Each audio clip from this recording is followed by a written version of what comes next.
तबाही के बीच म्यांमार से होश उड़ाने वाली खबर आई है।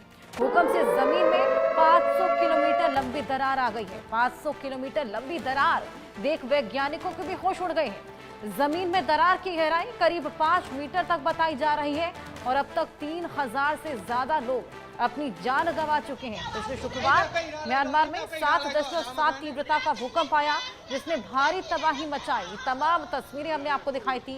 3000 से ज्यादा लोगों की जान इस भूकंप ने ले ली। भूकंप का केंद्र मंडाले के पास था, जो कि देश का दूसरा सबसे बड़ा शहर है और इसमें लगभग 500 किलोमीटर लंबी दरार सतह को जन्म दे दिया है। दरार लगभग 500 किलोमीटर लंबी है, जिसमें 5 मीटर तक की गहरी दरारें हैं। ये भूकंप, जो म्यांमार में सदी के सबसे शक्तिशाली भूकंपों में से एक था, इसने 28 मिलियन लोगों के क्षेत्र में व्यापक तबाही मचाई है। भूकंप ने इमारतों, अस्पतालों को गिरा दिया। बड़ी संख्या में लोगों को भोजन, पानी, आश्रय जैसे बुनियादी आवश्यकताओं से वंचित कर दिया। इमरजेंसी की स्थिति वहां पर बन गई थी। हालांकि डैमेज कंट्रोल की स्थिति अभी भी वहां पर लगातार बनी हुई है।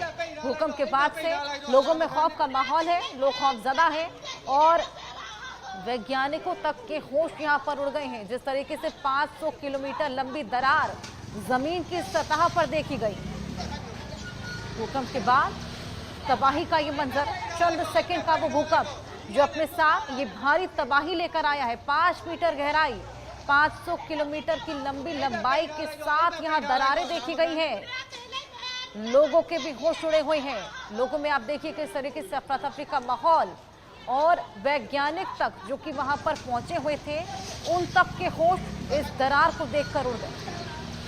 आप इस दरार से अंदाजा लगा सकते हैं हाई राइज बिल्डिंग्स किस तरीके से वहां पर चंद सेकंड में धराशायी हो गई थी। ये तस्वीरें देखकर ये अंदाजा लगाया जा सकता है कि ये भूकंप कितना भयावह था और कितनी तबाही अपने साथ लाया। मौत का आंकड़ा बेहद बड़ा है और जमीन में दरारें भी बेहद बड़ी।